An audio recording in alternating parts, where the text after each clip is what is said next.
One question I get quite frequently from people that I speak with is, do I qualify for a short sale? And the answer to that question is sometimes hard to determine, especially if you're just doing some initial research online.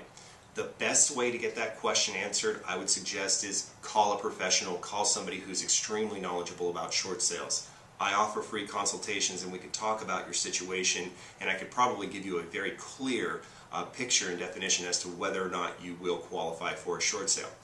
If you're not ready to speak with somebody, however, here's a couple of things to consider. The first is this: you have to understand that a short sale is designed and geared for people who are in a legitimate hardship or have an impending hardship. Now, that may be financial, it may not be. So let's say, for example, you want to attempt to do a short sale, but you want to stay current on your payments. Well, the bank may still grant you a short sale if you have a circumstance perhaps where you know you're going to lose your job in a couple of months, and we can document that. Perhaps I've had clients who are a married couple and together they can afford the property, but separately they could not, and they wanted to stay current through the process, and we could prove to the bank that they were getting a divorce and wouldn't be able to afford it separately. The bank granted them a short sale while they were staying current. Other examples might be clients of mine who have been in the military, who have been transferred, and they couldn't rent out the house for what the mortgage payments were and needed to sell it because they're going to be renting somewhere else. That is a legitimate reason or hardship reason as to why you can do a short sale while staying current.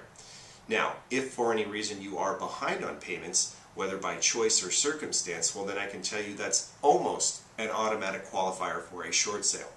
You have to understand that when payments are not being made, the bank looks at it from the perspective of, we aren't getting paid. This is either a foreclosure versus short sale scenarios for us to weigh out. And many times the hardship factor isn't as important, okay? So again, if you've missed payments 2, 3, 4 months, whatever the case may be, it's almost an automatic qualifier, and I haven't had any client ever who's been behind that's been denied a short sale or the opportunity to do one. So that kind of boils it down to the basics there in regards to, are you making payments or are you not? And if you are making payments and want to do a short sale, we need to be able to prove to the bank that you have, further along down the road, you're not going to have any money, you're not going to be able to afford the payments, or something along those lines. And if we have a legitimate excuse and we can bring it to the right people at the bank, sometimes we can get those done as well. I've done short sales with every bank out there where the clients have stayed current. But in today's market, it is getting a little bit more difficult, so we just have to clearly document and define those hardships that are going to be impending and prove that to the bank.